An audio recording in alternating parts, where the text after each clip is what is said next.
नमस्कार, राष्ट्रबोध से मैं पवन केसवानी। छत्तीसगढ़ में विधानसभा चुनाव से पहले केंद्रीय गृह मंत्री अमित शाह की देर रात जो बैठक चली, उसके बाद कुछ नए दिशा निर्देश जारी किए गए। जैसा कि पहले से तय था, पुराने टास्क पर चर्चा हुई। मनसुख मांडविया, जो कि भारतीय जनता पार्टी छत्तीसगढ़ चुनाव के सह-प्रभारी हैं, उनके साथ आना हुआ। एयरपोर्ट पर मनाही थी, इसलिए प्रदेश अध्यक्ष अरुण साहू के अलावा कोई और गुलदस्ता लेकर नहीं पहुंचा। तय कार्यक्रम से 1 घंटा लेट पहुंचे अमित शाह ने देर रात तक बैठक ली और एक फील गुड वाला डिनर भी हुआ। इस सारी कवायद के बाद जब एक एक कर नेता बाहर निकले, मीडिया से कुछ भी बोलने से कतराते रहे।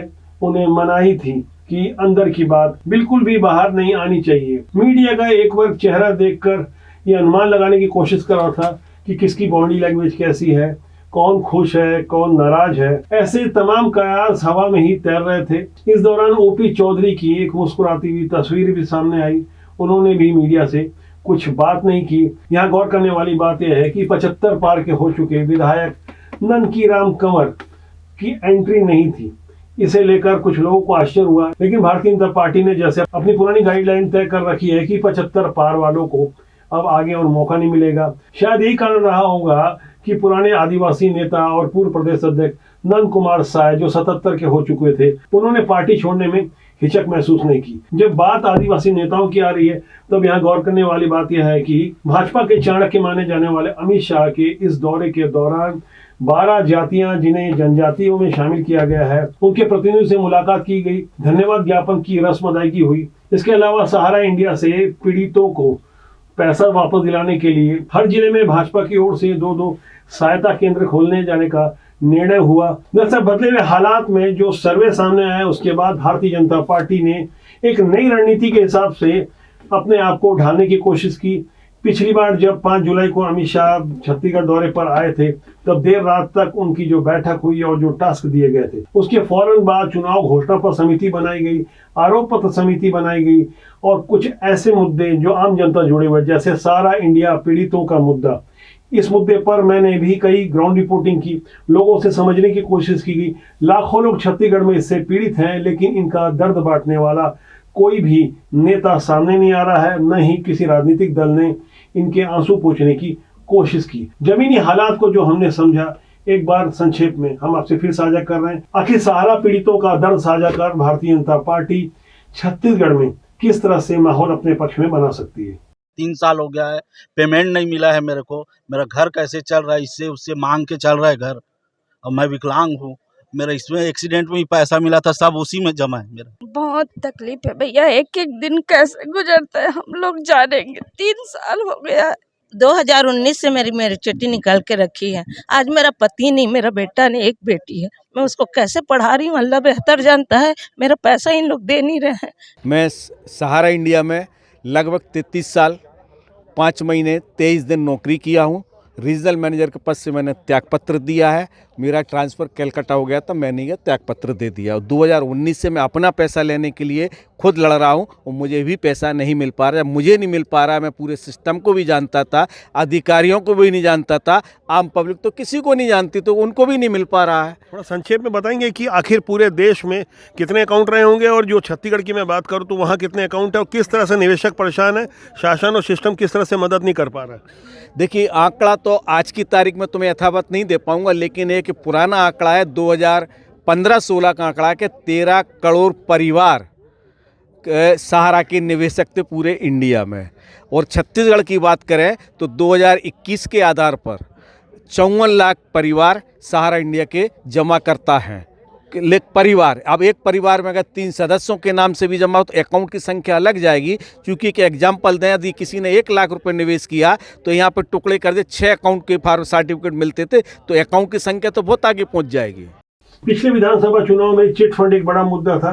कांग्रेस ने वादा किया था कि सरकार बनने के बाद चिट फंड से पीड़ितों को उनकी रकम वापस दिलाई जाएगी। इस दिशा में कुछ प्रयास भी हुए। वो प्रयास कितने हुए, वो हालात कैसे हैं, उससे आप भी अच्छी तरह से वाकिफ हैं। बदले हुए दौर में महादेव बुक जैसे ऑनलाइन सट्टा गेमिंग ने छत्तीसगढ़ में अपना स्थान बना लिया है। ऐसे ही तिल्दा का रिशु ऐप हो या रेड्डी अन्ना, तमाम ऐसे ऑनलाइन गेमिंग ऐप हैं जिससे आम जनता परेशान है, खासकर युवा वर्ग बर्बाद हो रहे हैं। इस दिशा में भी पहल की आवश्यकता है। चिटफंड कंपनियों का धोखा हो या सहारा की बेईमानी, अब ऑनलाइन गेमिंग पर भी राजनीतिक दलों को चाहिए कि अपने चुनावी घोषणा पत्र में ऐसे मुद्दों को शामिल करें जिसका सरोकार सीधे आम जनता से है। ये कारण है कि भारतीय जनता पार्टी के रणनीतिकार अमित शाह ने अंदर खाने जो चर्चा की और हमारे पास जो बातें नाम नहीं उजागर करने के शर्त पर सामने आई, वहां विश्वस्त सूत्रों ने हमें बताया कि जनता से जुड़े ऐसे मुद्दों और आरोपों को लेकर प्रत्येक विधानसभा चुनाव में एक पेटी लगाई जाएगी जिसमें आरोप और सुझाव सीधे जनता से लिए जाएंगे। जो सर्वे रिपोर्ट सामने आई है भारतीय जनता पार्टी की, वो फिलहाल अनुकूल नहीं है, लेकिन अमित शाह के बारे में जैसे कि पहले धारणा बनी हुई है कि हारी बाजी को जीतने में वो कोई कोर कसर नहीं छोड़ते। यही कारण था कि देर रात भारतीय जनता पार्टी के प्रदेश प्रभारी ओम प्रकाश माथुर, सह प्रभारी नितिन नवीन, राष्ट्रीय उपाध्यक्ष डॉक्टर रमन सिंह, प्रदेश अध्यक्ष अरुण साव, नेता प्रतिपक्ष नारायण चंदेल, धर्मलाल कौशिक सरीके तमाम नेताओं से वो चर्चा करते रहे, बातें होती रही, पुराने मुद्दों की भी बात हुई और कुछ नए विषयों पर चर्चा हुई। इस चर्चा में सबसे अहम बात थी कि जो नए लोगों को मौका दिया जाना है, जैसा कि पहले से ही कयास लगाए जा रहे थे। आखिरकार अमित शाह की इस हाई लेवल मीटिंग में भी कमजोर सीटों के बारे में भी चर्चा हुई और प्रधानमंत्री के लिए एक विशेष कार्य योजना तय की गई कि प्रधानमंत्री नरेंद्र मोदी के लिए छत्तीसगढ़ के सभी 5 संभाग में किस तरह से आम सभा का आयोजन किया जाए। आने वाले अगस्त के महीने में रायगढ़ में कार्यक्रम करवाने को लेकर भी पर्याप्त विमर्श हुआ। इस बैठक में मौजूद भाजपा के तमाम अनुभवी नेताओं को तब आश्चर्य हुआ कि जब अमित शाह ने उनसे कहीं आगे बढ़कर वो सारी ग्राउंड रिपोर्टिंग उनके सामने रख दी जिनकी जानकारी छत्तीसगढ़ के बड़े नेताओं को भी नहीं थी। दरअसल अमित शाह जिस शैली में काम करते हैं, उनकी पैरेलल टीम जो कि दिखाई नहीं देती वो काम करती है। केंद्रीय गृह मंत्री हैं। इस पोजीशन के अलावा जो उनकी एक नई रणनीति काम करती है, उसके अनुसार टिट फॉर टैट का फार्मूला भी अपनाया जाता है। आपको याद होगा जब अटल बिहारी वाजपेयी की सरकार थी, 24 दलों की वो सरकार थी, तब विचारधारा और मूल्यों को महत्व दिया जाता था। लेकिन पहले 13 दिन की सरकार, फिर 13 महीने की सरकार हो, उसके बाद करीब 4 साल की सरकार चलाने के बावजूद उन्हें कभी पूर्ण बहुमत नहीं मिला। लेकिन बदले हुए हालात में मोदी युग ने उन पुराने मूल्यों को कहीं पीछे छोड़ते हुए जैसे को तैसा वाला फार्मूला अपनाया। इसे लेकर विपक्ष अक्सर हमलावर होता है और यह समझाने की कोशिश की जाती है कि भारतीय जनता पार्टी अपनी नीतियों से भटक गई है। लेकिन जैसा कि पहले ही दावा किया जा रहा है कि आने वाले जनवरी या फरवरी में जब राम मंदिर का निर्माण होगा, जाहिर तौर पर इसका फायदा 2024 के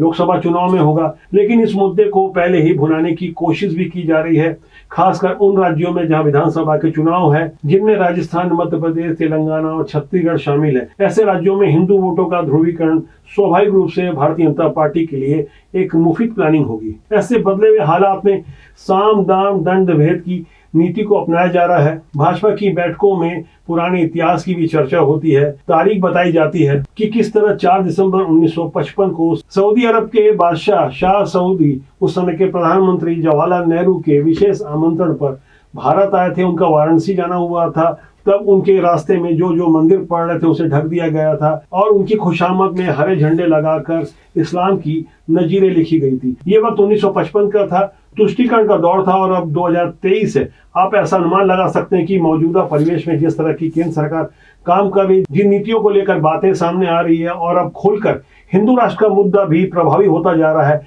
ऐसे माहौल में क्या कोई मंदिर को इस तरह से ढका जा सकता है? उस दौर में इस्लाम की तारीफ में और हिंदुओं का मजाक उड़ाते हुए एक शायर शेर बनारसी ने लिखा था, अदना सा गुलाम उनका गुजरा था बनारस से, मुंह अपना छुपाते थे ये काशी के सनम खाने। दरअसल हमारे देश में जिस तरह का राजनीतिक प्रोफेशन अपनाया जा रहा है, वहाँ समझना होगा इसमें पैसा भी है, सम्मान भी है और रुतबा भी है। यही कारण है कि छत्तीसगढ़ का कोई भी विधायक मौजूदा समय में औसतन 10 करोड़ से कम का आसामी नहीं है। एक ताजा report association of democratic reforms और नेशनल इलेक्शन वॉच की ओर से आई है, जिसके अनुसार छत्तीसगढ़ का प्रत्येक विधायक औसतन 10 करोड़ 34 लाख 65,540 रुपए का आसामी है।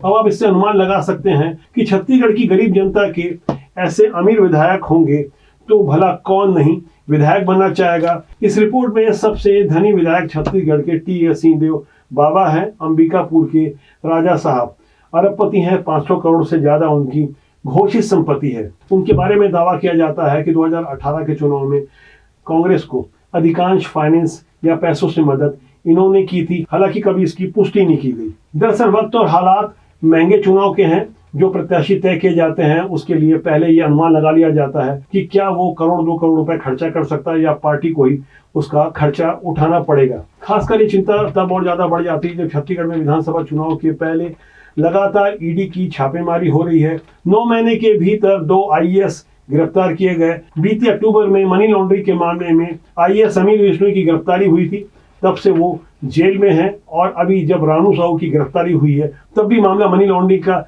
सामने आया है। उनके पति IAS JP मौर्य पर भी शिकंजा कस चुका है। भाजपा की ओर से खासकर छत्तीसगढ़ में भ्रष्टाचार को एक बड़ा मुद्दा बनाया जा रहा है। अक्सर ये दावा किया जाता है कि रिटायरमेंट के पहले जिम्मेदार अफसर ढेर सारी रकम बटोर लेना चाहते हैं या किसी खास राजनीतिक दल के इशारे पर काम करते हैं। छत्तीसगढ़ के विधानसभा सत्र के दौरान जिस तरह से नग्न प्रदर्शन किया गया उस पर भी उंगली उठ रही है। दरअसल पुलिस को पूरी जानकारी थी, बावजूद इसके नंगे होकर प्रदर्शन करने का मौका दिया गया। बाकायदा शूटिंग हुई, वीडियो बने।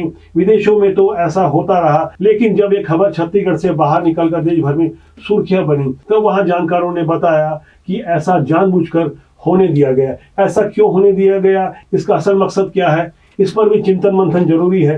राजनीति की सुचिता के लिए हम ऐसी ही ढेर सारी खबरों को प्रस्तुत करते हैं जिसका सीधा सरोकार होता है आपसे। साफ सुथरी राजनीति में अच्छे लोगों को आना चाहिए, वरना बुरे लोगों का कब्जा हो जाएगा। इसलिए हम बार बार कहते हैं कि राजनीति बुरी नहीं होती, राजनीति में काम करने लोग अच्छे या बुरे होते हैं। यदि आप अपने आप को ईमानदार और स्वच्छ छवि का पाते हैं या ऐसे लोगों को आप जानते हैं तो आप उनका साथ दीजिए जिससे देश और समाज का भला हो सके। करीब 8-9 दिन की बैजनाथ धाम यात्रा के बाद मेरी आपसे आज मुलाकात हो रही है। ये अंक आपको कैसा लगा, इस बारे में अपनी राय दीजिएगा। मेरी आपसे अब यूं ही लगभग रोज मुलाकात होती रहेगी। आज के अंक के लिए इतना ही। नमस्कार।